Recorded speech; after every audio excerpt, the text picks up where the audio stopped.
sa that we have discussed. And ano yung mga nations na yun? What is the first nation? Maalala nyo? Beginning in chapter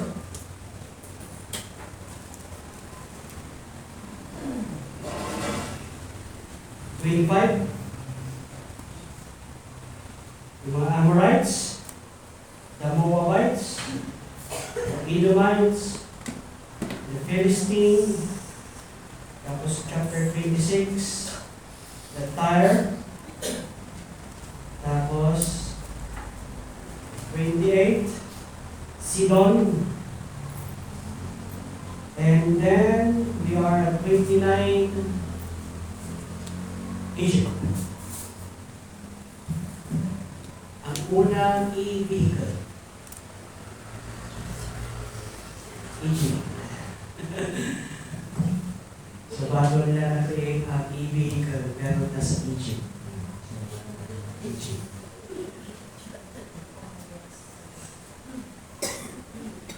Alam ko for you. Okay. Why did God judge this nation? So, makikita natin sa kabuuan, no, in the whole is because of the sin of pride.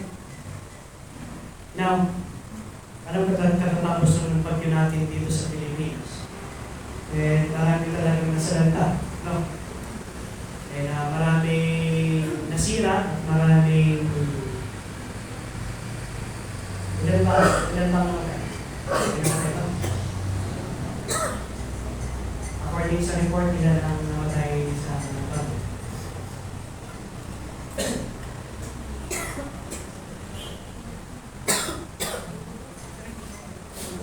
Para walang sinabi, ano? May sinabi ba? May namatay?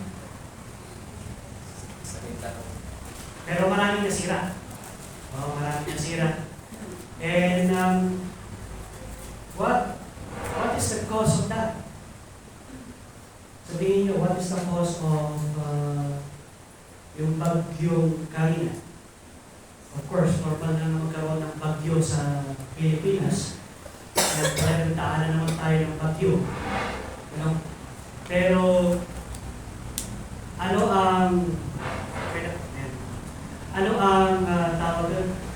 ang cause kung bakit tayo binagyo?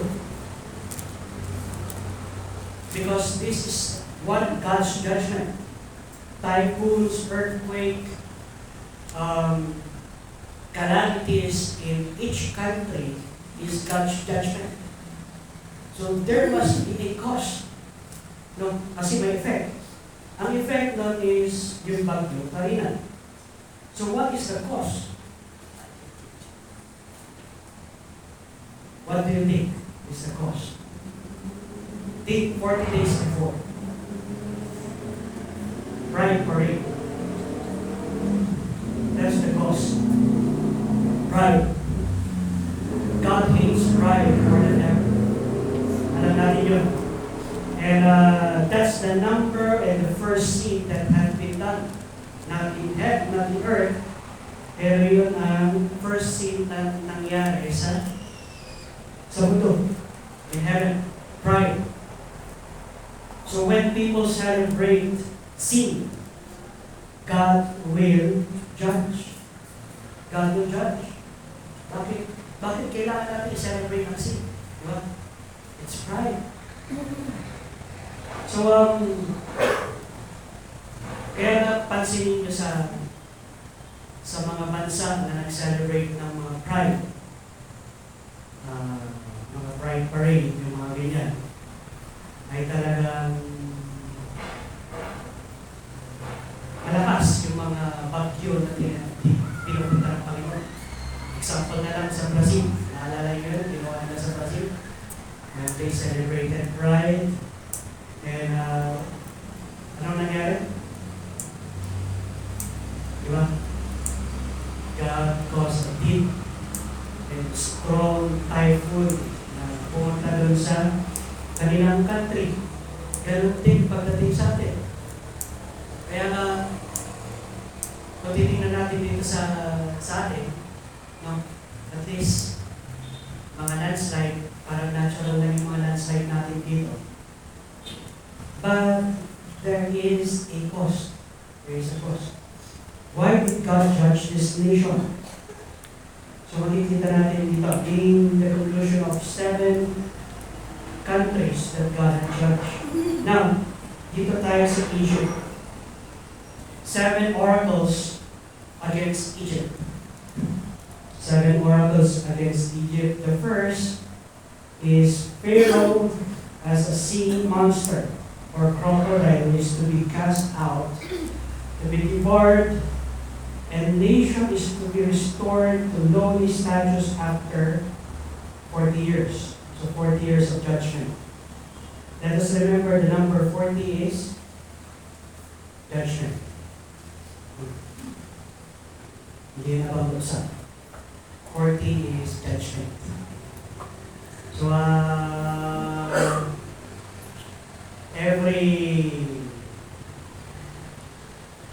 makikita niyo yun sa pattern sa Bible.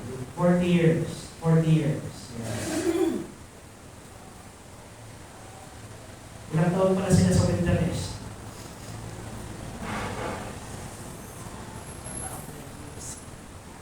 Ilan? Ilang taon?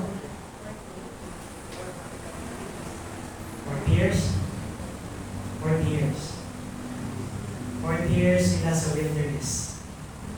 80 years old nung tinawag ng Panginoon si Moses. 120 si Moses nung pumasok na ang Israel sa Canaan land. That's 40 years. Number 2, Egypt is to be given to Nebuchadnezzar as a recompense for his brutal siege of Tyre. Ikita natin yung mamaya. Egypt will be overthrown together with its allies' wealth, priests, and cities. Number 4, the arms of Egypt will be broken by the arms of the king of Babylon.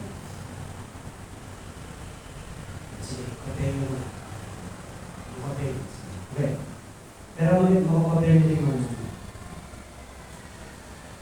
Now, number 5, Pharaoh, the mighty settler, is cut down and enters the underworld in disgrace. So, ano ang mga ibig sabihin ng mga yan? Nakikita natin yan sa court mamaya. Alamin over Pharaoh, the crocodile of Egypt, destroyed by the king of Babylon. And number 7, Alamin, son, at the descent of Egypt, yung mga descendants of Egypt into the underworld. So we are going to talk about Sheol or hell. Now, tingnan natin dito yung first na oracle ng Panginoon regarding sa Egypt. In Ezekiel chapter 29, verse 1 to 16. Pharaoh as a sea monster or crocodile is to be cast out, to be devoured, and the nation is to be restored to lowly status after 40 years. Continuous yung judgment ng Panginoon. Simula nung sinakop sila ng Babylonia, ang Egypt, ay hindi na sila nakabangon. Hindi na sila nakabangon at hindi na sila naging top country. Hanggang ngayon, hindi na sila naging top country. And makikita natin yun kung bakit. Now, in verse 1 to verse 5, kindly read verse 1 to verse 4. Nandiyan sa screen. Verse 1 to 4. Ready, read. In the 10th year, in the 10th month, in the 12th day of the month, the word of the Lord came unto me, saying, Son of man, set thy face against Pharaoh, king of Egypt, and prophesy against him, and against all Egypt. Speak and say, Thus saith the Lord God, Behold, I am against thee, Pharaoh, king of Egypt, the great God of the Gilead, and the midst of his rivers, which you have said, My river is mine, and I have made it for myself. But I will put hooks in thy jaws, and I will cause the fish of thy rivers to stick unto thy scales, and I will bring thee up out of the midst of thy rivers, and all the fish of thy rivers shall stick unto thy scales. And I will leave thee alone into the wilderness, thee and all the fish of thy rivers. Thou shalt fall upon the upper hills, thou shalt not be brought together, nor gathered. I have given thee for meat the beasts of the field, and the fowls of the heaven. Okay, let's pray. Father God in heaven, thank you, Father God, for your word this time.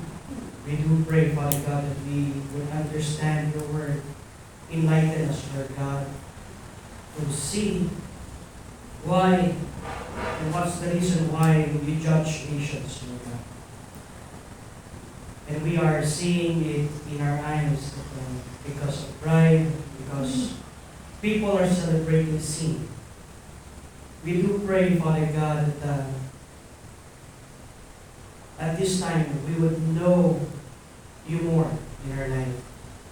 Thank you, Father God, for giving us these chapters to study and to meditate upon this morning, and to see and to take a look at the country of Egypt. Why is it very, very important to know you, and to know and to understand what we like and what we don't like. To you all be the glory, all your praise in Christ's precious name we do pray. Amen. Amen. So here, makikita natin that in verse 1 to verse 5, the blessing of the Nile. The original seat of power had been Upper Egypt. So pag sinasabi natin Upper Egypt, sa mapa is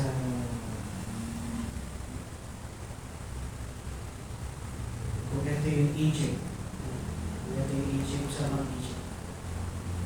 Sa baba ng Israel, di ba? Sa baba ng Israel.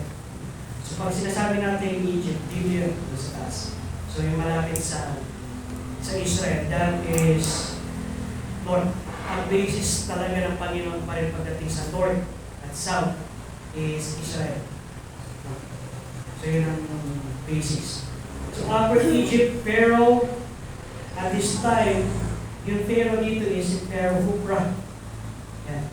Set up a headquarters in Lower Egypt, in the heart of the Delta area. Imbis na mag-set up siya sa Upper Egypt, nag-set up siya sa Lower Egypt. He made many improvements there which caused Egypt to prosper in commerce relative to their neighbors. His pride in those accomplishments led to his boast. Bakit sa Lower Egypt siya nag-start ng kanyang headquarters kasi malapit sa dagat. Yun lang yun. No? And kung titignan natin, mag-set up ka na mas malapit para mas maganda yung business during the time. Kaya in his pride, sa kanyang pride, tandaan natin, ang pinaka-tubig lang talaga, fresh water lang talaga ng Egypt is the Nile River. In his pride, in his accomplishment led to his boast. Sinabi niya, sa kanyang arrogant pride, as being known for his boast and arrogant pride, here he was talking that he was taking the credit for the benefit of the Nile. Makikita niyo yun sa verse 3. Sinabi ng Panginoon, thus saith the Lord, behold, I am against the Pharaoh, king of Egypt, the great dragon. Yung dragon doon is not yung dragon sa but it is most likely crocodile. Kasi yun naman talaga ang kanilang animal, hindi crocs. Crocodile. So, maraming crocs doon. So, crocodile that lieth in the midst in his river, which has said, my river is mine. My river is my own, and I have named it for myself. Biro mo yun? He take the credit that God had made. Now, one thing that we need to understand kung bakit judgment is coming, or judgment had come in the nation of Egypt, is kinuha niya yung credit na dapat sa Panginoon. No, all credit belongs to God. Lalo na pagdating sa nature. Lalo na pagdating sa kagandahan ng kalikasan. No. Pag ang tao, sinabi niya, pinaganda ko yan. Sa tingin niyo, gaganda ba ang lugar kung walang ulan?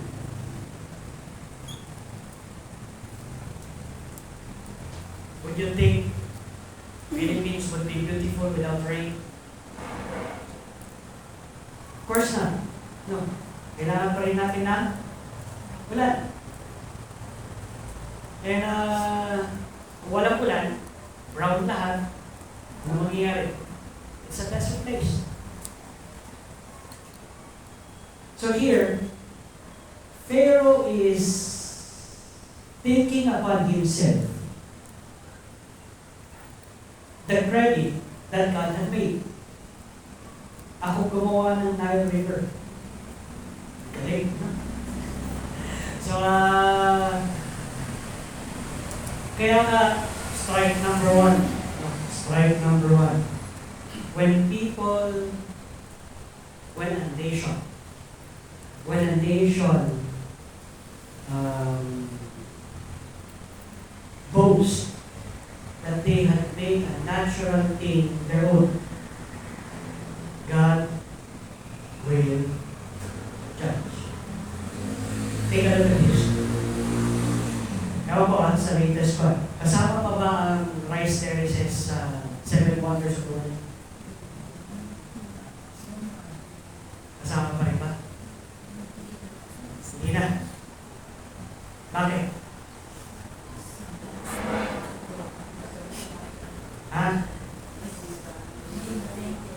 Hindi na maintain. It's not that. People have taken pride on it. When people have taken pride on the things that God made, God will remove them from the list. Nakikita yun? Kaya nga, bakit hindi nakasama ang Banawe sa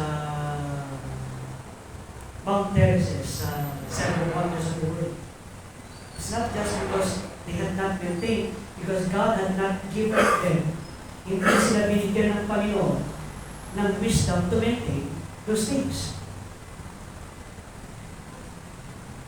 Kasi kung they will still give it to God, yung kagandahan ng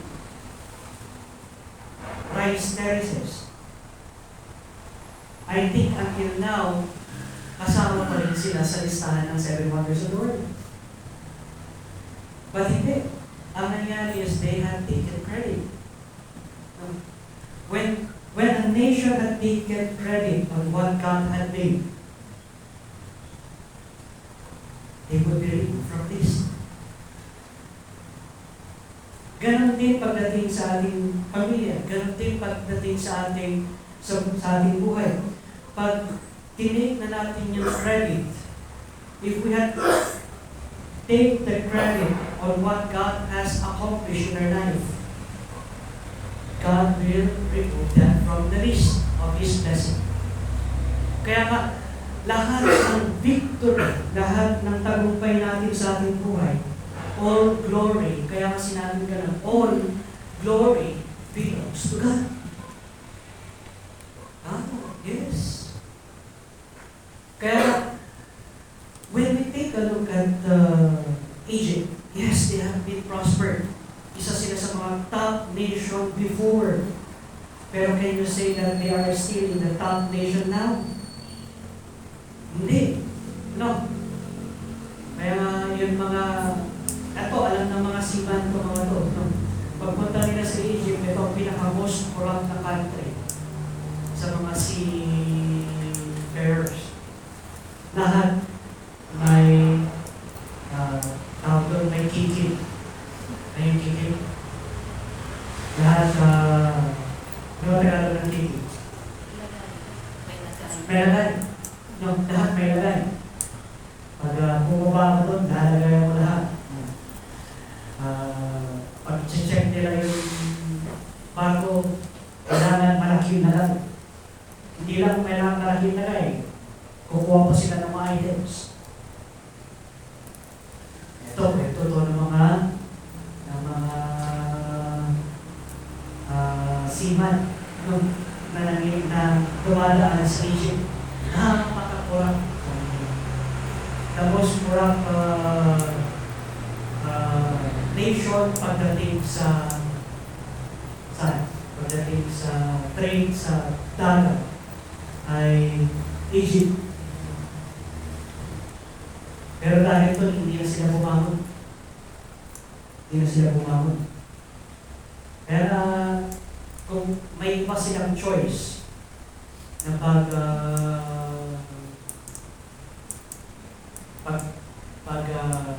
reresa ng kanilang barko, no. Hindi siguro Egypt. Last priority nila Egypt. Because of the curse. No. And we wonder why pagdating sa millennial time is maayos lahat dahil God had removed each curse. We will see in that time Philippines being a first world country in the millennial time. Pero sa time natin ngayon, we cannot see that. Bakit? Because Philippines is an idolatrous country. God hates idols. As same like the nation of Egypt. Ang idol natin hindi lang yung rebulto. Idol natin is pati salita. Oh, idol! Nauso yung kay Robin Padilla. Idol. Kaya ano ngayon? Anong nangyayari? Words are important sa Panginoon. Now, here, makikita niyo sa verse 4 and 5 that I will put hooks in the jaws. In the book of Ezekiel, palagi ito na-mention, I will put hooks in thy jaw. If you are, kung nanonood kayo sa YouTube ng mga watchmen, palagi nilang na-mention ang book of Job. Ano ang book of the Job ng Russia? Ukraine, the Ukraine war, book of the Job. No. Bakit book of the Job? Hanggang ngayon, hindi pa rin tapos yung kanilang war. Ibig sabihin is, marami nang na-waste ng mga materials, marami nang na-waste ng mga military weapon. Kaya lang, hindi pa rin nila masabju-sabju. pumatalo o kaya ma-overcome yung country. Hook of the jaw. Ganon ang nangyari sa Egypt. Bagsak na nga sila, marami pa silang mga hook of the jaw. No? I will put hooks on the jaw. Repeated phrase in Ezekiel, and this is found also in Ezekiel 38 verse 4. In the Assyrian sculpture, prisoners are represented with a hook in the underlip and a cord from it held by the king. Kaya alam niyo yung mga piercing, yung ibig sabihin yung mga piercing. Yung piercing sa lips. No. Ang ibig sabihin mo, you're a prisoner. That's not ego. Ano? Hindi yun hindi yung one. Sa atin, ego yun. Pero hindi. May mga ibig sabihin yun. Ano? Yung mga pierce on the lips, pierce, bakit dito? No? Bakit ibig sabihin, you're a prisoner of sin. No? Oh. Kaya, kung gusto nyo subukan, mga yung dito, huwag nyo lang subukan. Sisirain ka lang yung panlasa nyo. Bakit nyo lalagyan ng piercing dyan? Gusto nyo, butasan na lang natin ng pagpadya.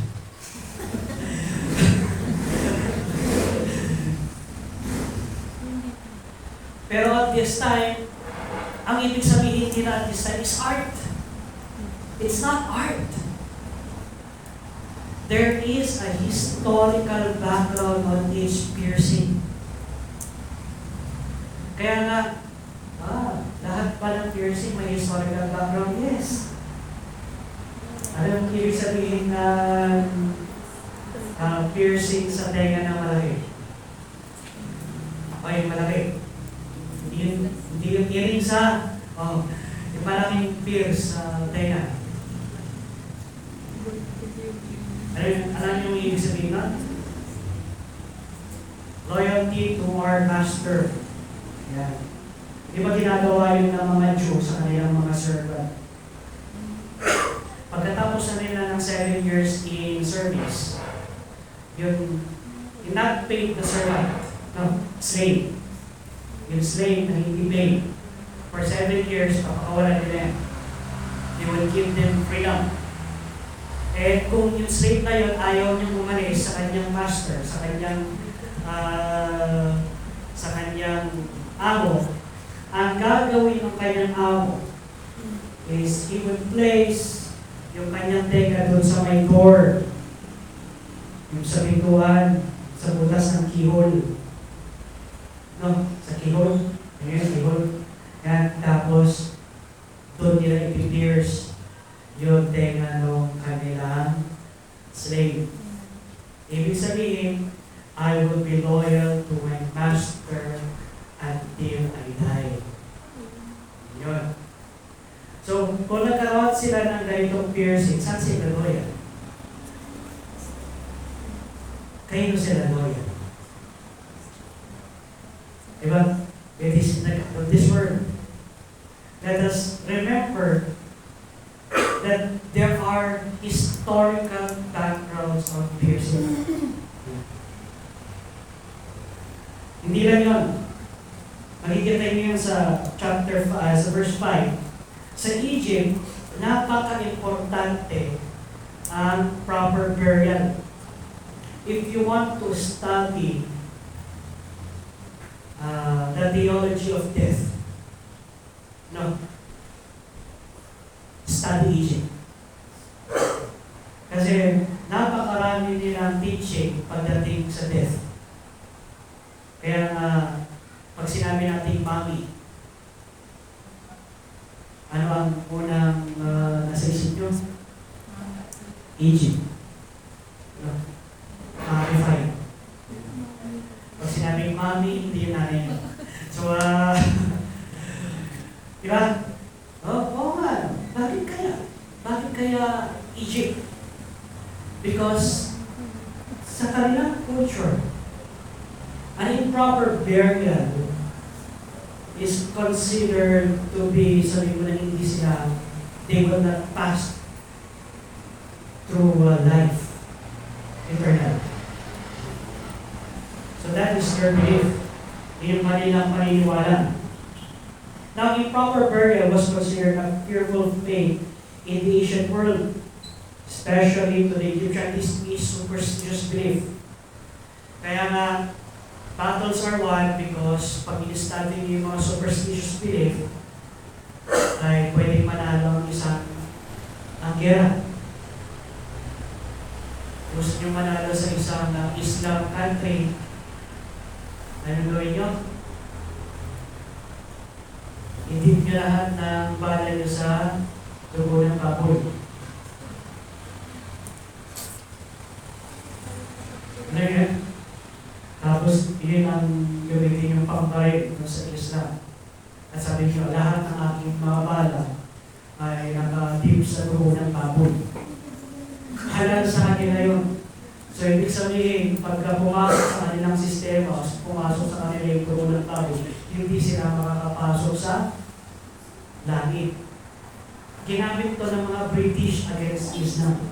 And they want sa naman, sa Egypt, kung bakit nanalo sila, nanalo yung mga ibang country regarding sa Egypt. Hindi na sila nakapagpapagod. Dahil sa kanila, sacred ang aso sa kapusa. Alam nyo, mayroong war sa Egypt na ginawa nung war tactic is kumakot siya ng mga pusa sa mga aso at nilagay na sa harapan. Hindi ngayon makaganti ang mga Egyptian kasi sacred sa kanilang pusa sa aso.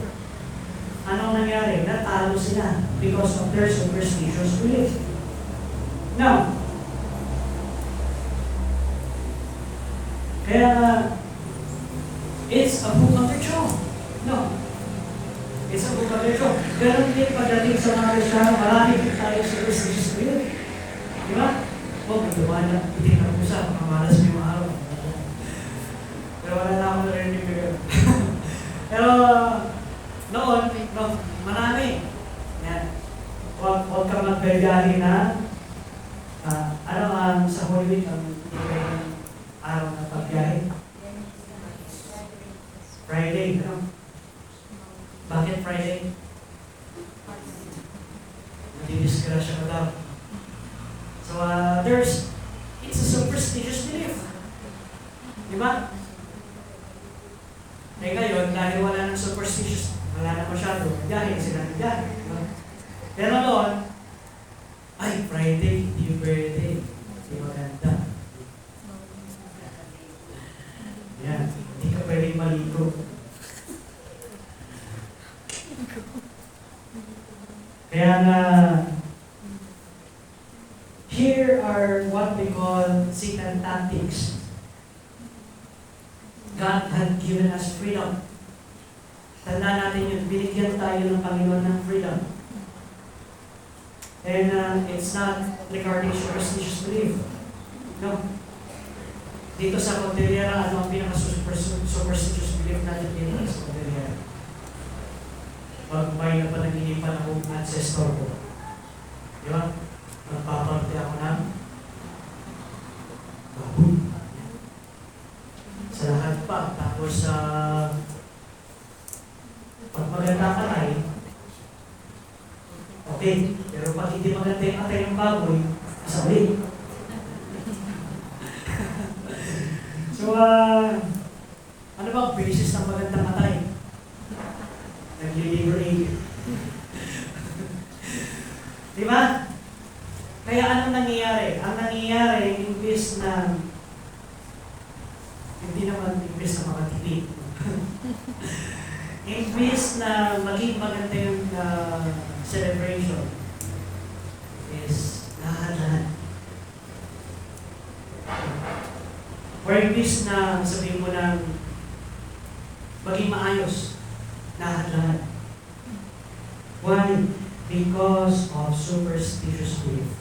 There is a historical background on this. All this came from Babylon, and from Babylon to Egypt. Now, in verse 13 of verse 29, kindly read 13 and 14, Mrs. Spring. Yet thus saith the Lord God, at the end of 40 years will I gather the Egyptians from the people with their days scattered. And I will bring again the captivity of Egypt, and I will cause them to return to the land of Pathros, to the land of their habitation, and they shall be there amazed. 40 years. 17 years later, Nebuchadnezzar came and took the Egyptians into captivity. They were in captivity for 40 years ng mga Babylonians. Not like Israel for 70 years. Kaya nag-fulfill na to, prophecy na to. This prophecy, chapter 20 na had been fulfilled. No? Jeremiah chapter 46 verse 26. Now let's go to the second. Egypt is to be given to Nebuchadnezzar as a recompense or payment for his brutal siege of time. Payment. Or recompense. Pag ginamit ka ng Panginoon, babayaran ka ng Panginoon. Alam mo ba yan? Tingnan nyo. So, read chapter 29, verse 18 to 19. Son man, ready, and that's good. Ready, ready. Son of man, Nebuchadnezzar, king of Babylon, caused his army to serve a great service against Tyrus. Every head was made bald, and every shoulder was peeled, yet had no wages, nor his army for Tyrus, for the service that he had served against. Therefore thus saith the Lord God, behold, I will give the land of Egypt unto Nebuchadnezzar, king of Babylon, and he shall take her multitude, and take her spoil, and take her prey, and it shall be the wages of his offenses. Yeah, it shall be a wages for this. Ano? Tayo ng army? Pag sinasabi natin wages, kabayaran. Kabayaran sa mga hirap ni Babylonia, ang Egypt. Dili niya na. Ito na nakatawag. Tingnan nyo. Verse 18. Every head was made bald. Yan. Hindi ito kinalbo. Ano? Ito ay kusa na nakalbo dahil sa hirap na ginawa ng Babylonia sa mga prisoner na Egyptians. Sa sobrang hirap ng kanilang pinagawa sa mga Egyptian, sila ay nakalbo. No. Ibig sabihin, yung stress level ng kanilang pinagawa sa mga Egyptian ay kakalbuhin sila. Hindi dahil nagpapit sila ng kalbo. No. Dahil na talaga kawalan sila ng hope. Ano? Iyon yung description ng Panginoon which happens. No? Nangyari to. Their head was made bald. Yan. And every shoulder was peeled. Peeled. When they say peeled, talagang dahil sa manual labor. No? Ay yung balat nila tuklap. Ganon kahirap ang ginawa ng Panginoon sa nation of Egypt. At ganon din ang kabayaran ng Panginoon sa Babylonia. Pinahirapan niyo kami, ngayon kayo ang aming bayan. Tingnan niyo. One thing that we need to understand is when God used a nation, God will pay you. If God will use you, God will pay you.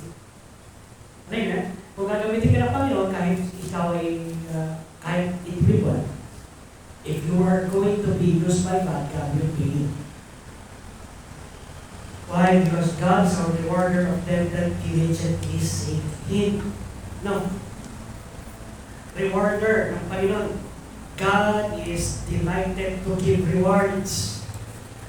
Gusto niyong mag-bless ang iyong buhay, be willing to serve God, and God will pay you. Not only God will pay you, God will reward you. No. Yes. No.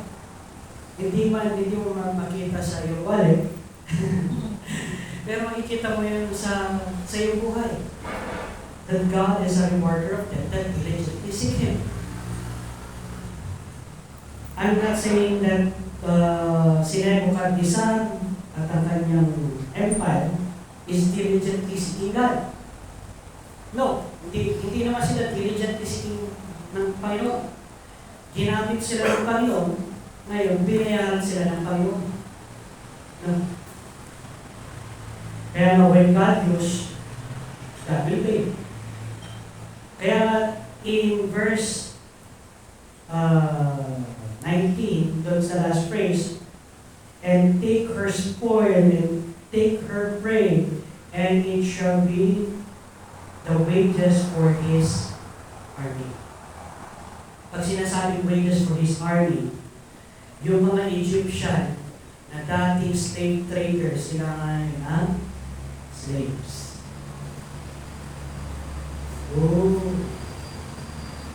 Ang status ng tao during that time, kung mas marami kang slave,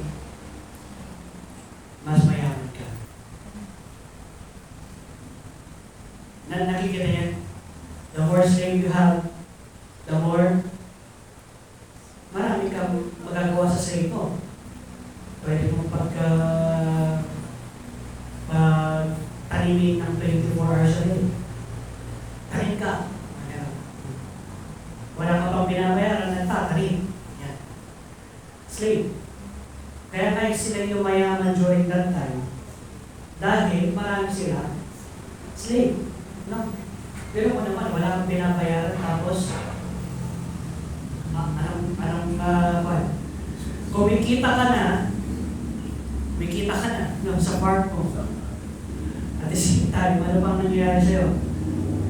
Kung wala ka matira, hindi ikaw yun nagkagabyot, hindi ikaw yun nagtatanim, yung mga slave mo, nagtatanim. Now, ano mangyayari? Kikita ka. No, kikita ka. So, imagine the land of Babylon. Kaya nga, during that time, ang mga mindset ng mga tao, ang mga mindset ng mga country, during that time is sumabog ng ibang country because they want their land to grow. The greater the land, the more na sila, marami silang pagtataniman. No? Kaya nga, ano ang unang trabaho ni Adam? Farmer. You want to be rich? Be a farmer.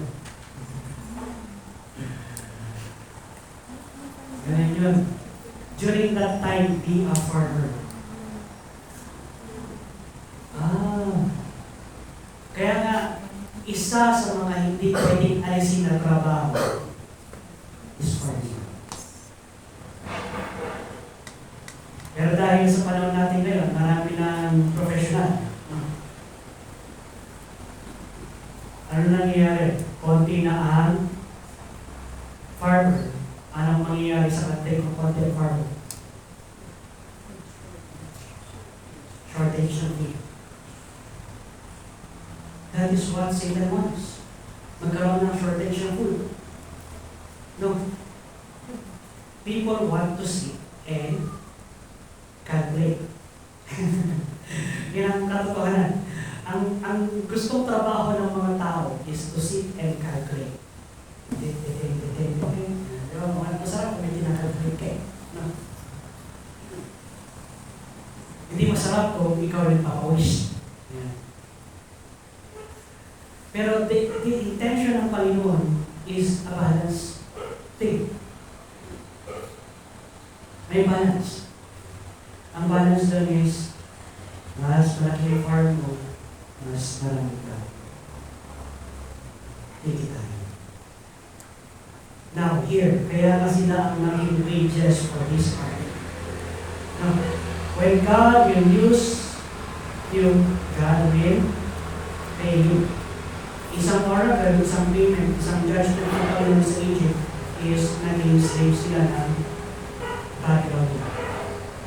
The third, that is found in chapter 30, verse 1 to 19.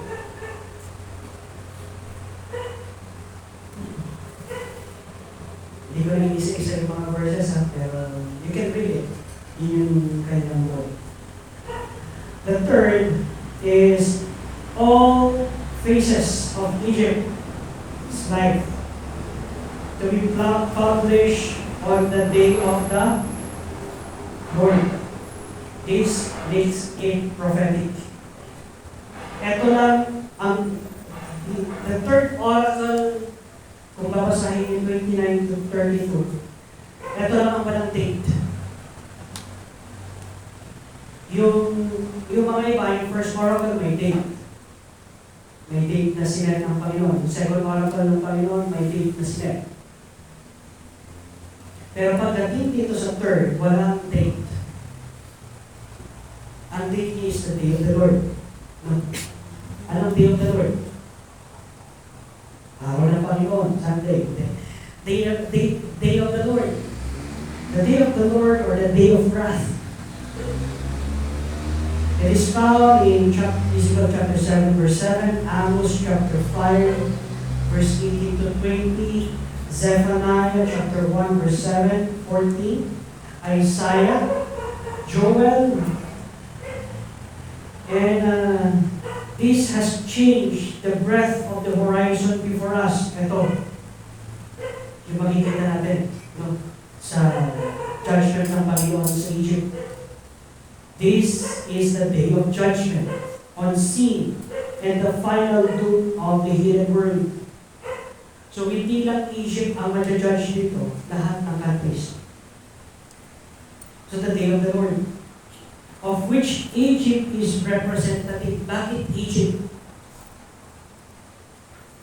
Dahil Egypt sa Bible it represents sin.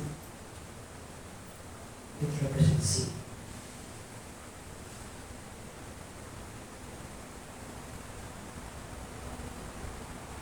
Kaya pag sinabi niya, you're an Egyptian, you're sinful. In Bible sense. This section is an eschatological character. Pag sinasabi natin eschatological, it is the study of the end times, last days. No. Are we going to see this chapter 30 come to pass? Pag sinasabing Day of the Lord, kasama ba tayo sa Day of the Lord?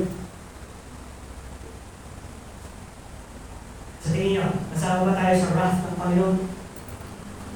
Hindi. So makikita lang natin ito sa langit.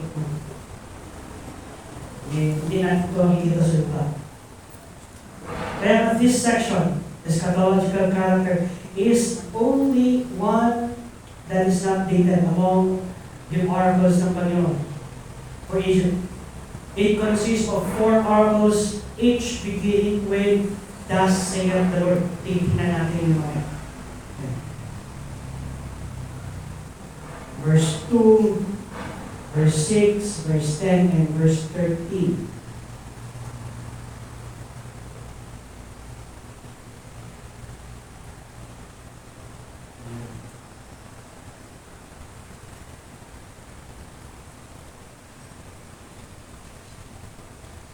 Kaya taking vengeance.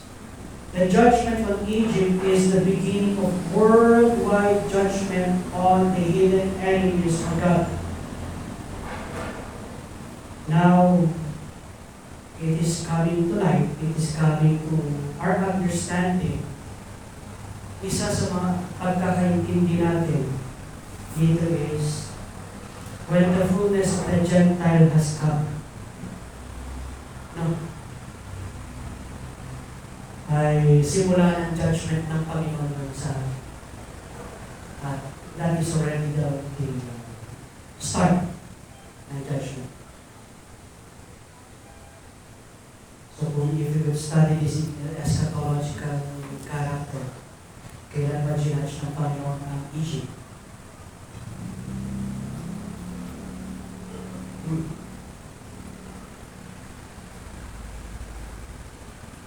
Pwede ba dito mag-start? O pwede sa Babylon yan? O pwede sa time ng Babylons? Kaya nga, maintindihan lang talaga natin ito in what we call a deep study on when did God judge Egypt. Kung kailan talaga judge ng Panginoon ng Egypt.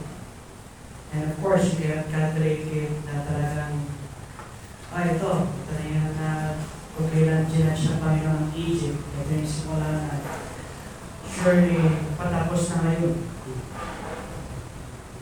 So, tingnan natin in our time, tingnan natin kung tatalikod ang Egypt sa Israel. Kasi meron pa rin naman silang covenant ngayon. Meron pa rin naman covenant ng Egypt sa Israel. The reason why is because of the oil ng Israel. No? Hindi nila mabitaw-bitawan ang Israel dahil sa oil na binibigay ng Israel. Pero, sinusupport naman ng Egypt ang Hamas. So, secretly nilang sinusupport ang Hamas.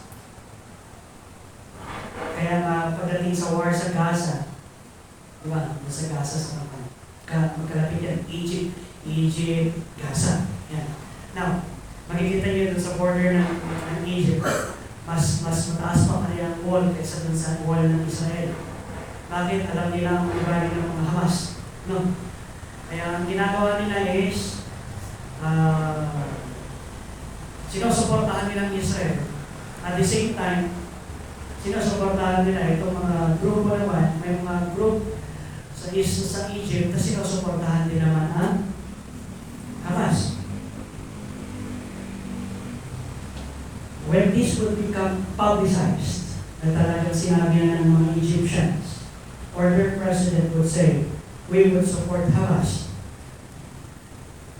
then I think this judgment will come to pass. Itong judgment na to ng Panginoon, in the day of the Lord, ibig sabihin, simula na yun. Magsisimula doon yung day of the Lord. Tingnan nyo ang mga news dyan sa Middle East. Yeah. So, isa sa mga titingnan natin dyan, if Egypt will declare that they will not support Israel, but they will support Hamas, it's a beginning. It's already a beginning. Now, verse 6, in chapter 30, verse 6, makikita natin dito yung sinasabi natin kay Ina na yung apat na oracle of the beginning of thus saith the Lord. Yung una is sa verse 2. Ayan. Basahin ko muna yung verse 2. Son of man, prophesy and say, thus saith the Lord God, how ye woe worth the day. For the day is near, even the day of the Lord is near, a cloudy day, it shall be the time of the Eden. So, yun yung simula ng Eden. No. Kaya sinasabi, in the fullness of the Gentiles, when the fullness of the Gentiles will come. So, sino ba ang mga Gentiles? The hidden, tayo. No, the nations is composed of Gentiles. Nations ay, take a look sa prophecy, ang nations ay hindi, ang Israel is hindi sila part sa nations. Pag sinasabing nations sa Bible, this is more composed of outside Israel. No? Nations. Kaya nga when doon sa Matthew chapter 28, going into all nations, ang sinasabi doon is lahat ng mga bansa ng Gentiles. Yan ang sinasabi doon. Hindi sa Israel, pero lahat ng mga bansa ng mga Gentiles. Yun. So, sa eschatological, explain ko lang ng konti, hindi kasama ang Israel sa nations. No? Pag sinasabing nations, hindi kasama ang nation ng Israel. Yeah. Lahat. Pero hindi kasama ang Israel. So, 4 oracles of the beginning, found in verse 2. How ye woe worth the day, for the day is near, even the day of the Lord is near. A cloudy day, it shall be the time of the hidden. Amen. It shall be the time of the hidden. The second is in verse 6. Tingnan nyo sa verse 6, nandiyan sa screen. Ready? Read. Thus saith the Lord. Thus saith the Lord, yea also that the whole Egypt shall fall, and the pride of her power shall come down. From the tower of sin shall they fall in it by the sword, saith the Lord. If Egypt would be symbolical of sin, and nation would embrace the power of pride in them, are we nakikita ba natin ito sa panahon natin ngayon? That nations are embracing pride? Yes. Shall come down from the tower of Syrian, they fall in it by the sword, saith the Lord. They also that uphold Egypt. So itong uphold na to, itong mga country that would support sin, that would support Egypt. No. The pride of her power will what? They will fall by the sword of the Lord. Kaya nga, in the book of Revelation sa Battle of Armageddon, ano i-release ng Panginoon? His sword. His sword. They shall fall in His sword. Next. And thus saith the Lord is found in verse 10. Ready, read.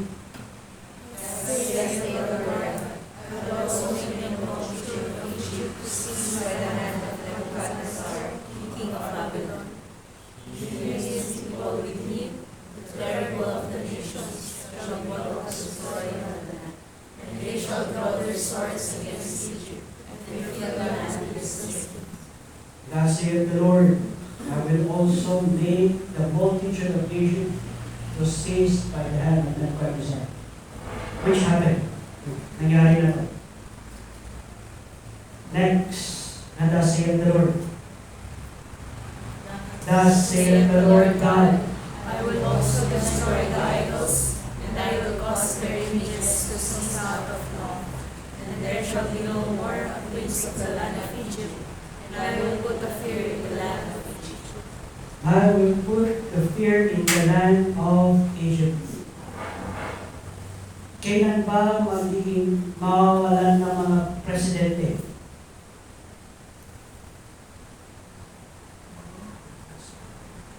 The time of the tribulation period. Nakikita yan? Kaya nga, when will this time? Kung magkakaroon na tayo ng one world government, I will put fear. Kaya nga fear, dahil during that time, that is God's wrath. People will fear what God will do. Praise the Lord. Hindi tayo praise. God. Praise the Lord. Nandun na tayo sa langit. Kaya nga, thus I will execute judgment in Egypt, and they shall know that I am the Lord. The 7 7 years tribulation period is a declaration of God's judgment to know, para yung mga tao, that they shall know who God is. Kung sino talaga ang Panginoon. People at this time doesn't know God. Hindi na kilala ang Panginoon. Anong kanyang kagustuhan, anong kanyang ayaw. Diba? Anong number 1 na ayaw ng Panginoon? Pride.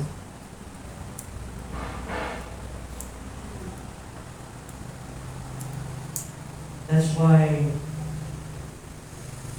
pansin niyo to.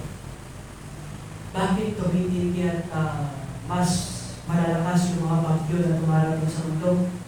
Because people are celebrating pride. I hope walang masyadong nagsa-celebrate na pride.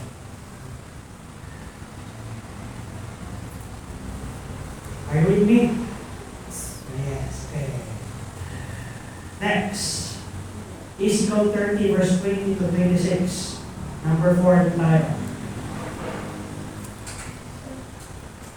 The arms of Egypt will be broken by the arms of the king of Babylon. This is found in verse 21. Kita niyo sa verse 21. Can you read? Son of man? Son of man, I have broken the arm of Pharaoh, king of Egypt, and the blow shall not bow out of your heel.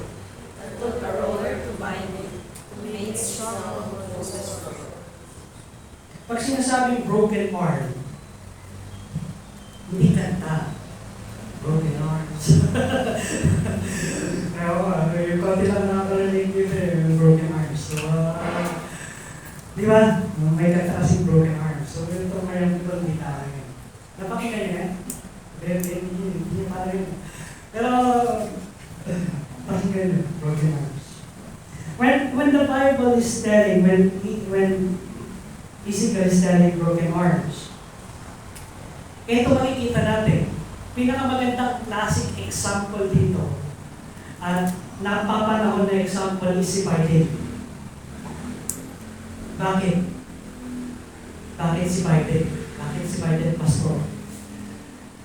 Pag sinasabi kasi broken arms, walang wisdom. Lahat ng kanyang decision, palpak, foolishness. Ano? Now, hindi lang naman si Biden. Hindi lang naman si Biden ang palpak ng presidente sa panahon natin ngayon. Halos lahat ng mga presidente sa panahon natin ngayon, palpak. Nakikita niyo ba? Kahit dito sa Pilipinas, no? Kung isipin natin nga, bakit kaya? Dahil it is the Lord that giveth wisdom and understanding to any matters of the country. The Lord is the one that puts presidents sa bawat country. And siya din ang naglalagay ng wisdom and understanding sa lahat ng matters sa kanila. Now, if they do not fear God, if the presidents doesn't fear God, ano mangyayari? They will become foolish. Kaya magtataka tayo. Kung titingnan nyo yung arguments ni Biden before he become a president, ang gagawin ng arguments niya. No. Maganda naman yung arguments ni Biden, pero bakit nung naging president din siya? Sorry to say the word, naging bobo. Bakit siya naging bobo? Alam mo bakit? Hindi niya binigay ang kanyang buhay sa Panginoon. If a president doesn't give his life sa Panginoon, he will become foolish. That's why God will judge the nation. Isang judgment ng Panginoon sa nation is God will make presidents foolish. Lahat magiging foolishness. Lahat ng mga desisyon, from the president down to the secretaries, will be foolishness. Broken arms, probably a reference to the recent defeat of Pharaoh. Bakit siya na-defeat? Ang laki-laki ng Egypt. Because God had not given him wisdom. Bakit nananalo ang Israel? Kahit ang Egypt. Dahil God is giving them wisdom. The Lord is the destroyer of pharaohs, and the king of Babylon is his agent.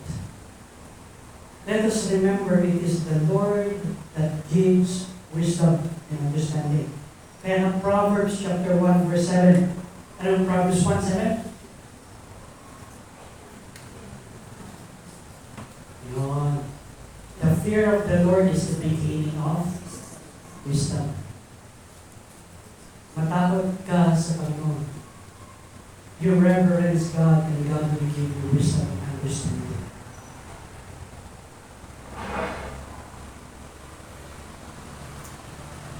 Verse 5 and 6.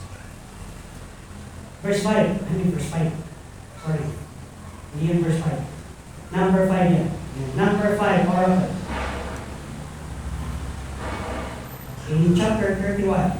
31 na tayo. Pharaoh, the mighty settler, is cut down and enters the underworld in disgrace. Remember, ang mga Egyptian, napaka-importante sa kanila ang Korean. Napaka-importante sa kanila ang death rights. No? So, kung hindi mangyayari sa kanila yung mga death rights nila, in their belief, hindi sila pupunta sa eternal life. Pupunta sila sa eternal death. So, verse 6 ng chapter 31. Can you read verse 6?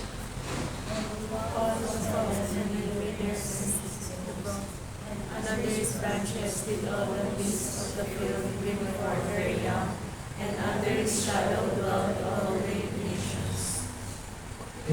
All the fowls of heaven made their nest in his bow. What is this? Branches. In Matthew chapter 13, fowls of the air nested in the branches of the mustard plant, which grew unnaturally into a monstrous large enough to support the birds. Ang mga mustard plant, malilitan nyo. Hindi naman sila po, hindi naman sila nag-UNESCO. Pero itong allusion ng Panginoon in Matthew 13, naging lahi. Now, what does this mean? The birds there are identified as ministers of Satan. So if we would take it into consideration from chapter 31, verse 6, all the fowls of the heaven made their nest in the boughs, and under his branches did all the beasts of the field bring forth their young. Makikita natin, mga kapatid, pag sinasabi natin occult practice, ano ang pinaka-nation na nagpa-practice ng occult? Egypt. Diba? Kaya nga, ang pinaka-main na doktrina ng mga Egyptians is death. And if you want to study occult, is death. Regarding death. No? Death. Yeah. And kaya nga kung makikita natin, in our time, the fowls of the air branches mustard plant. Marami. Ang ibig sabihin lang yan is lumawak ang kanyang sako. sako pagdating sa sistema. No? Pagdating sa sistema, lumawak yung sako ng mga occult. Tingnan nyo, paano natin masasabing lumawak ang sako ng occult?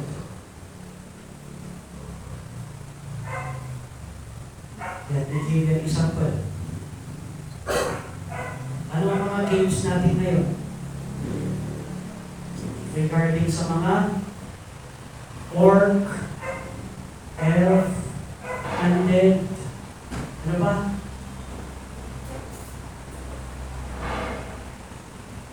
Ano yung mga films na pinapalabas ngayon? Ang panahon natin, Harry Potter, ano ba? Lord of the Rings, yung pala yung mga elf, yung pala yung mga orc. Yung mga tao, mas curious na sila sa mga undead monsters rather than sa Panginoon. Can you see? Sige. Once in your life, hindi ba kayo na-curious kung anong ibig sabihin ng anong tsura ng manananggal? Nung young people kayo, gusto nyo ba makita ang manananggal? Kaya yung mga kwento-kwento is gusto kong makakita ng Lord Lady. Mga ganun. Black man, tingin na kayo sa akin. Yan, Black Lady, mga ganun. Right? People are more curious of the undead, the spirits, demons, at this time rather than God. That's the truth. Yun ang katotohanan. Tanungin mo sila regarding sa ano ang rank ng isang orc. Alam nila yan. So pag ano ang pinakapataas na rank ng orc? So mga nilalaro nyo, ano pinakapataas na rank ng orc? Ano yan? Omni-orc. Emperor orc. King of the orcs. Yan. Anong pinakapataas na ranko ng human? Sa games.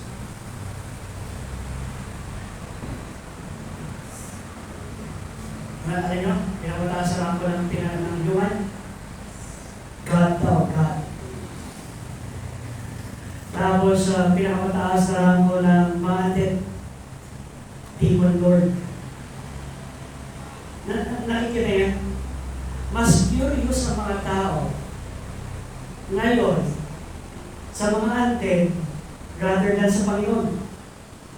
This is what the Bible is saying in Matthew chapter 13. Na the birds are identified as Satan's minister. Paano natin malalaman na yung Satan's minister is nasa buong sistema na ng mga mundo? Because of games. Diba? Parang ganito.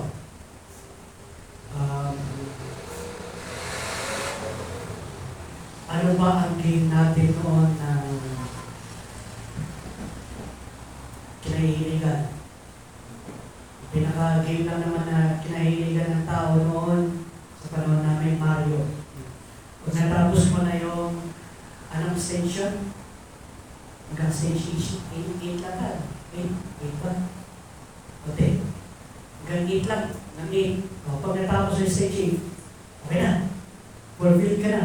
Pero hanggang di mo na natapos yung last stage at hindi mo na-rescue yung princess. No. Kasi ang ninapangan ko doon is yung picture at yung video kung paano ni-rescue ni Mario yung princess. No. Ngayon, dahil gusto mong makita yung video na yun, kailangan mo tapos yung game. Pero sa mga game ngayon, walang goal. Ang goal mo lang is maging level up, level up, level up, level up. Until anong level mo na? Level 100. Hindi ka pa rin tapos sa level 100, tataas pa yan. Pero wala kang makikita end goal. Anong end goal niya? Yung pinakamataas na level. Anong pinakamataas na level? Sa mga game ngayon, anong pinakamataas na level? 100? 200? Hindi, di ba? Ay tumampas ka na sa 500 level, hindi ka pa rin tapos. Ay sa Candy Crush, di ba? Kailan ba natapos ang level ng Candy Crush? Hindi, totoo. Candy Crush, kailan natapos siya ng Candy Crush? Sino nakatapos dito ng Candy Crush? Wala. Wala sa akin nakatapos ng Candy Crush dahil every time may update, magdadagdag sila ng panibagong mga levels. Until what? Until na hanggang na yung nakita niya. That's why the files of the air are already nested in each system ng countries. No? Oh, yung battle natin ngayon, it's not just flesh and blood, kaya sinabi ng Panginoon, kaya sinabi ng Apostle Paul, our battle is not flesh and blood, but against principalities, against powers, against the rulers in the darkness of this world, against spiritual wickedness in high places. Now, we're going to take a look at Ezekiel chapter 32, verse 1 to 16. 32 na tayo. The sixth oracle is a lament over Pharaoh, the crocodile of Egypt, destroyed by the king of Babylon. In verse 5, I read verse 5 and 6. Nandiyan sa screen. And I will lay thy flesh upon the mountains, and fill the valleys with thy height. I will also water with thy blood the land wherein thou sinnest, even at the mountains, and the rivers shall be full of thee. I will lay thy flesh upon the mountains and fill valleys with thy height. In short, Egypt fall would make a profound impression on the nation. Was the plague on the water of Nile turned to blood? Ito ba yung nasa mind ni Ezekiel during the time that he is writing this? Maybe. No. But what I think is, I will lay thy flesh upon mountains and fill the valleys with the height. Kailan ba sa panahon ng history, wala ng time maglibing ng kamakayan?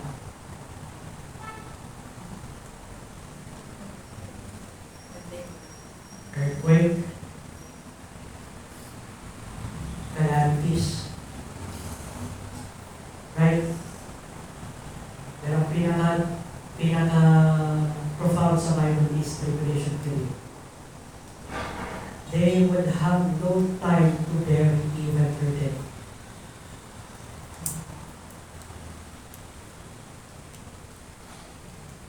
So this lament is not just for the nation of Egypt, but this lament is for the whole nations.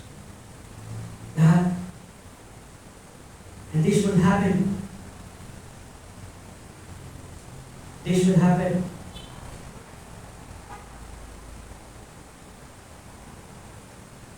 The last, number 6 pa pala. Verse 7, and when I shall put thee out, I will cover the heaven, and make the stars thereof dark. I will cover the sun with a cloud, and the moon shall not give her light. All the bright lights of heaven will I make dark over thee, and set darkness upon thy land, saith the Lord God. Similar to the day that will accompany the day of the Lord in Joel chapter 2 verse 30, or perhaps the darkness of the ninth plague. this will happen all throughout the world. I will put thee, and I will cover the heaven and make the star thereof. Kaya ito. This was fulfilled, but this will be fulfilled again. Kung titingnan niyo sa Book of Revelation, the third part of the sun will be smitten. And the earth will experience cold. And the earth will experience extreme heat. And the earth will experience darkness.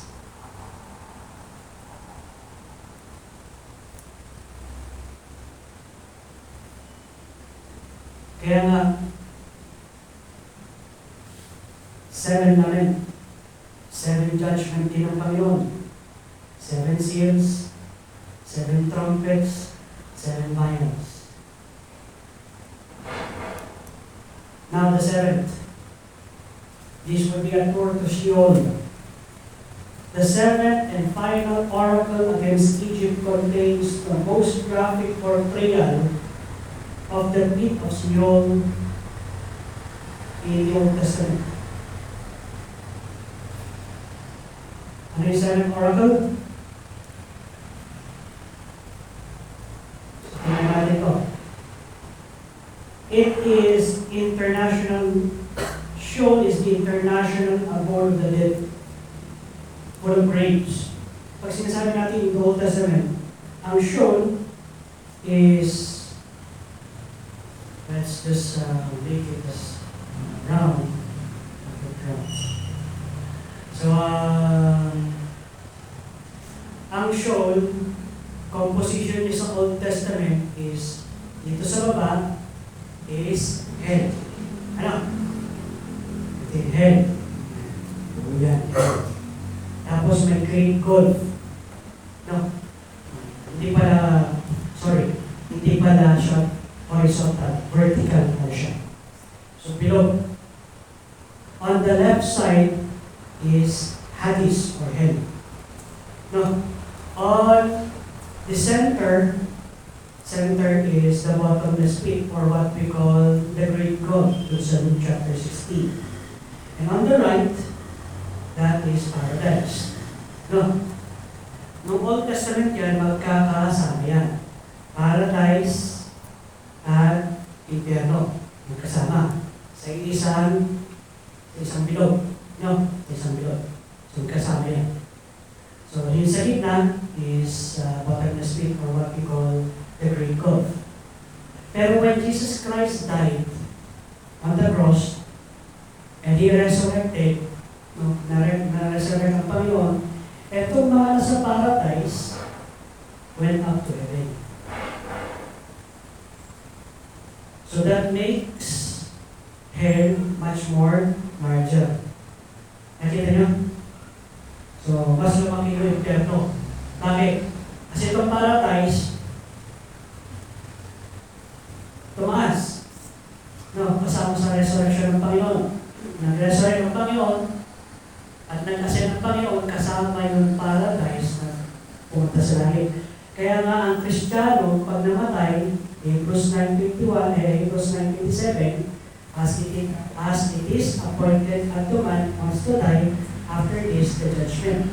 So, ibig sabihin, diretso na tayo sa langit in our time. No, sa New Testament. Pero sa Old Testament, diretso pa rin sila sa paradise. So, saan ang paradise at saan ang impyerno in the Old Testament? Sabi sa Bible, hell is underneath. So, when the Bible is telling hell, that is translated Sheol.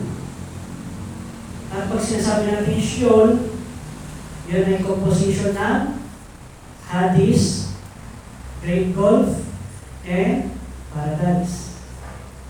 So pag sinabing hell sa Bible in the Old Testament, lahat ng tao pupunta sa hell. Sa King James, ha?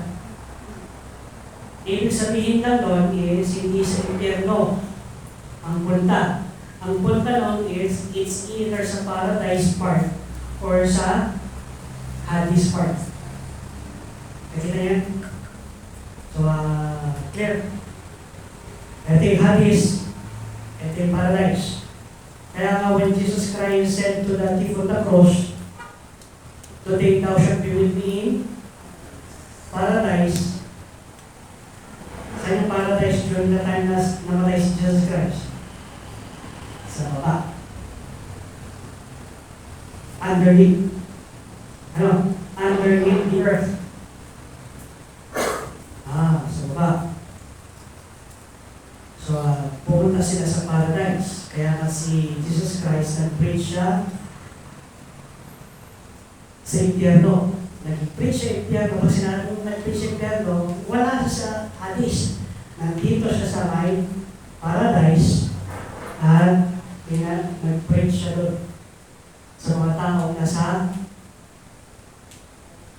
Hades at sa mga taong nasa paradise. Paano siya mapapakinggan? Tingnan niyo ang Luke chapter 16. May conversation si rich man sa si Lazarus. Si rich man sa si Lazarus may conversation ba? Hindi. Si Abraham sa si rich man. So, si Abraham sa si rich man nagkaroon ng conversation. Paano sila nag-uusap doon? Nagkakarinigan ba sila? Yes. Nagkakarinigan sila. Ano? So, bakit? Bakit sila nagkakarinigan? Kasi naiisa. Ano? May malaking agwat lang sa gitna. So, pwede pa rin silang mag-usap. Si Abraham sa si rich man. No? Si Abraham sa si rich man, pwede pa rin mag-usap during that time. Pero sa panahon na natin ngayon, once a Christian die, he goes to heaven. Once an unbeliever dies, he goes to hell. Pero in the Old Testament time, magkasama sila. Ang difference lang, maganda dun. Tapos dito, apoy. No? Kaya kung kailangan mo magpainit sa langit, labit ka rin sa impyerno. Uy, labit ka. Para dito ka ng kiss. Uy, may bonfire. So, nakita niyo? Okay. Okay na. So, understood. Now, it is it is an international abode of the dead. Pag sinasabi natin international, lahat ng patay, in the Old Testament times, doon pupunta sa show. No? Kung sila ay naniwala sa Bisaya, they will go to the paradise. Kung hindi sila naniwala sa Bisaya, they will go to Hades.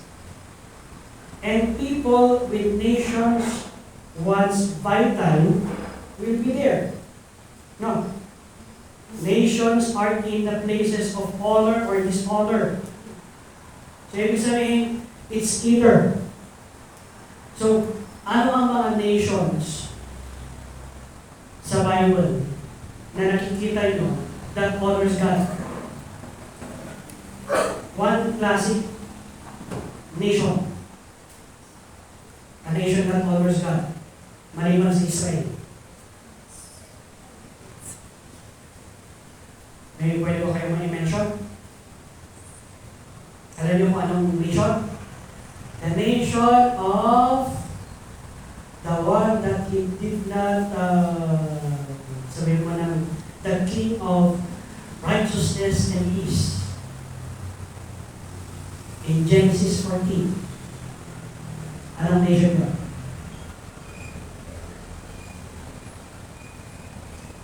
Sinong king yun? See? Yan. Nakita nyo? Sinong king? See? King?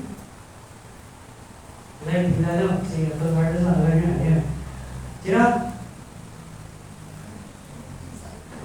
Sige.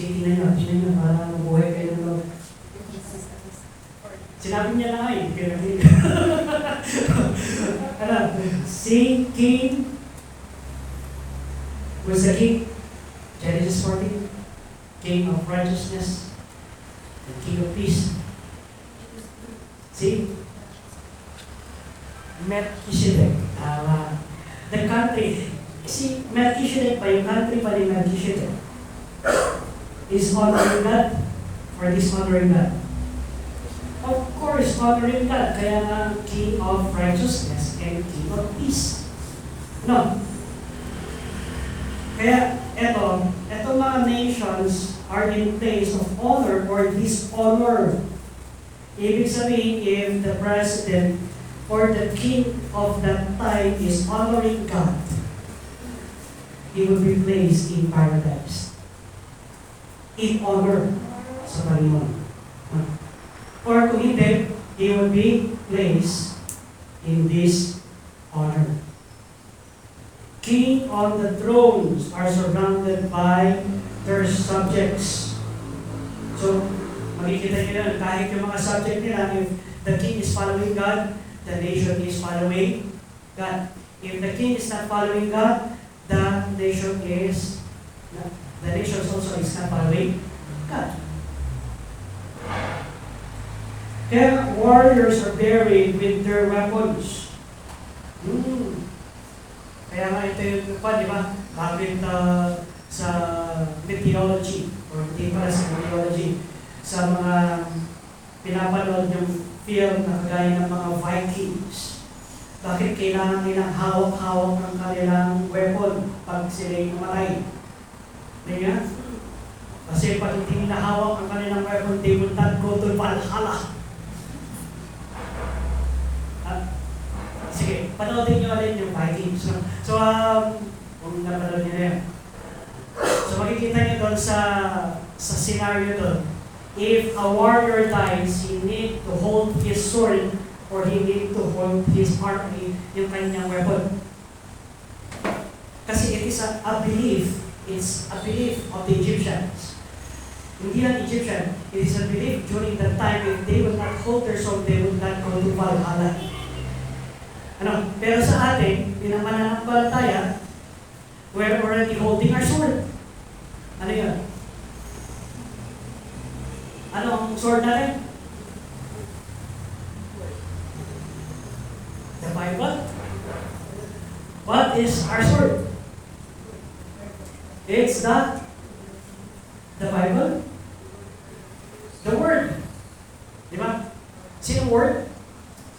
Jesus Christ. Our weapon is Christ. Di ba? In the beginning was the Word, and the Word was with God, and the Word was God. And the Word was made flesh. Kaya nga siya ating offense. It is the Lord Jesus Christ. We can never let go of our sword because it is Jesus Christ. Okay? Kaya habang nag-study ka ng salita ng Panginoon, you're studying who Jesus Christ is.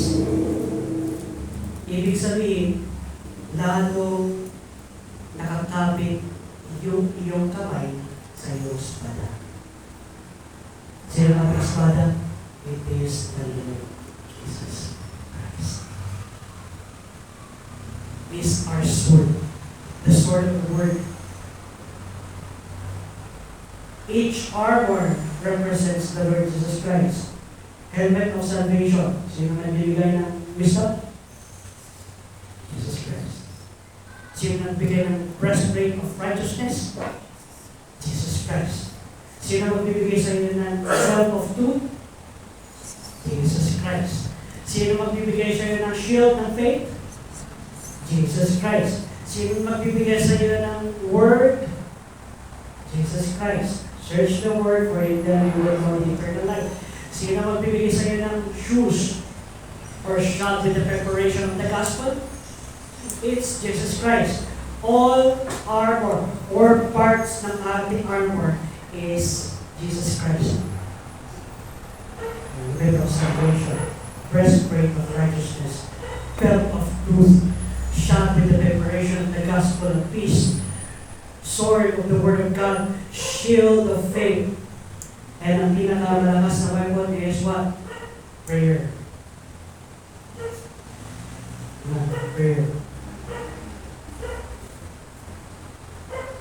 Now let us understand this. When sinasabi sa Bible, the warrior are bearing with their weapon, yung belief nila that they need to hold their weapon is, pag hindi nila na-hold yung kanilang weapon, they will not go into heaven or Valhalla. Pero sa atin, kahit kailan tayo mamatay, we are already holding the weapons that God had given. The helmet, the breastplate, the belt, the shoes, the shield of faith, and the word of God.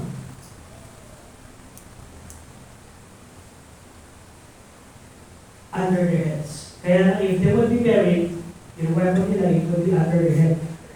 Pero yung sa movie, kung espada, it will be here. Diba? Hawak-hawak ng king, or hawak-hawak nila nakagalaw yung kanilang weapon. No? Nations are weak. And Egypt will be consigned among the uncircumcised.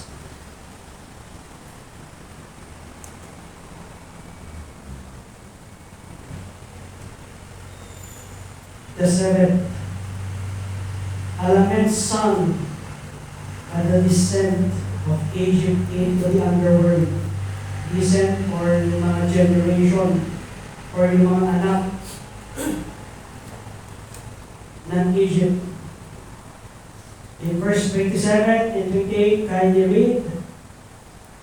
And just screen.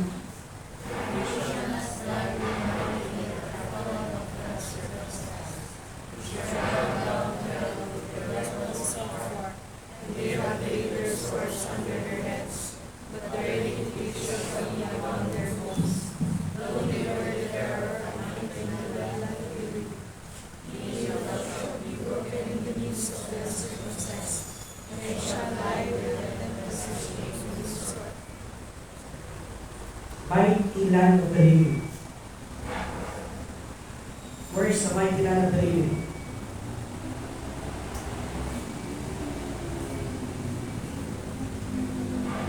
In heaven.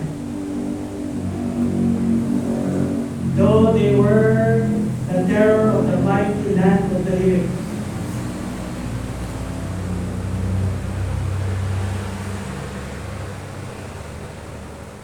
Kaya kaaway sila ng Panginoon. Yea, thou shalt be broken in the deeds of the uncircumcised, and shall lie with them that are slain with the sword. The main point. Like those once powerful nation that were now in the grave, Pharaoh and his powerful army could expect the same fate.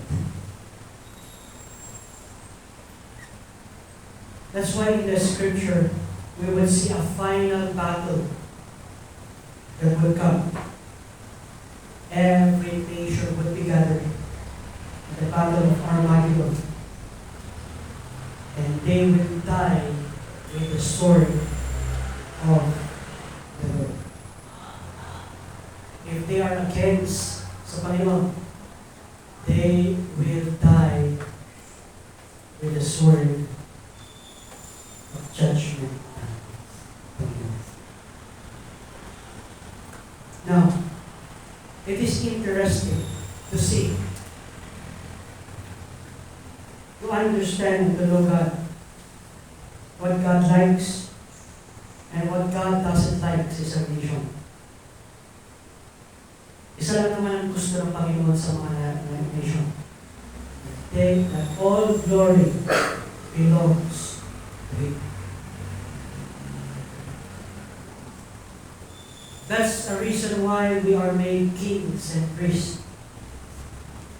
Because pinapractice na at tinuturo sa atin ng Panginoon in our time that all glory belongs to our King, if you would be a king of a nation during the millennial time, all glory and honor should belong to our King. Lahat ng fruit of the labor belongs to our King. But when pride comes into that nation, God will not send rain. God will not send His blessing. Now, kaya nga, if Christians is not practicing, kung mga Krisyano hindi na pinapractice, ang all glory belongs to our God and our King. How can we give Him glory, honor, and power? Kaya nga, kahit maliit na bagay, kahit maliit na tagumpay natin, kahit maliit na tagumpay natin sa buhay natin, ibigay natin yun sa all glory, honor, and power belongs to our King. With every head bowed and eyes closed,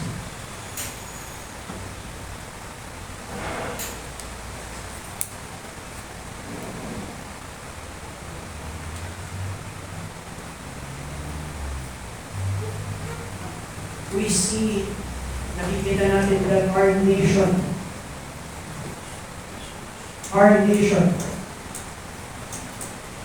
and nations in this time is not honoring God.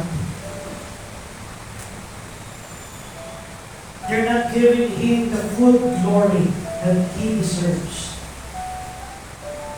The blessing of the economy, the blessing of rising of countries, all belongs to God. What can we do as Christians? What can we do bilang sa mananampalataya natin sa Pilipinas? Well, we'll just pray that every leader, that every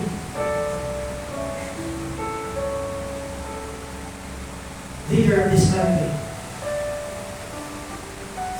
will give Him the proper honor and glory.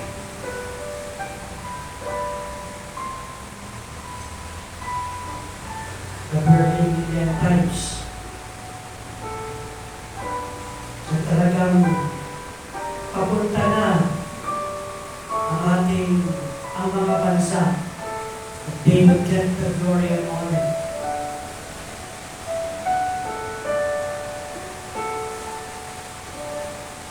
Kaya kailangan natin gawin. We need to ready our hearts.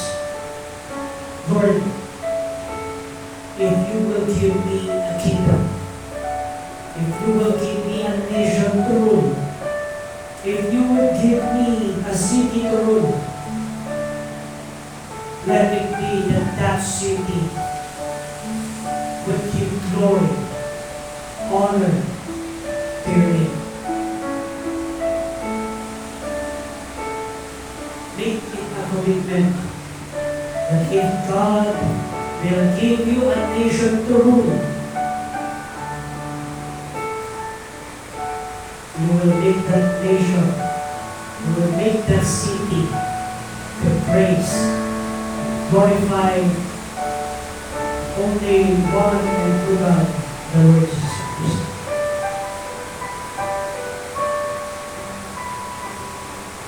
Kaya be faithful to the Lord, for He is a rewarder of them that diligently seek Him. Let's pray. Father God in heaven, it's true na nakikita namin ang mga nations that are falling into sin. Nations are against you. Nations are against your word. But we do pray, Father God, that in the day that would come, that you would give us the opportunity to rule the city, to rule a nation, or to rule a portion of the land that you will give. May that land, may that city, may that nation honor and glorify your name. We do pray, Father God, that you will prepare us. Give us wisdom and understanding in the day that you will give. And in this time, we also do pray for our leaders that they will see, na makita nila, Panginoon, that pride goeth before destruction and a haughty spirit before the fall. We do pray for every nation that they would surrender to you. The only time that they will surrender to you is when they will see your power. So we pray, Lord God, come, Lord Jesus, come. Renew this earth. Thy kingdom come. Thy will be done on earth as it is in heaven. Thank you, Father God, for this word. Thank you, Father God, for these chapters that we have read and we have studied. To all be the glory, honor, and praise in Christ's most precious name we do pray. Amen. Amen.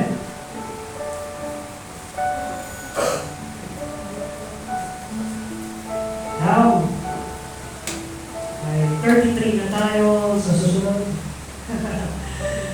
At ang 33 is how God will restore. Titingnan na natin dito kung paano i-restore ng Panginoon ang nation of Jerusalem, nation of Israel from 33 to 37. 33 to 37. Restoring of the nation of Israel. So, naiintindihan na natin kung bakit kailangan i-judge ng Panginoon ng mga nasyon. So, yun yung buwan. Okay? It's a good study. And let's call on the ushers.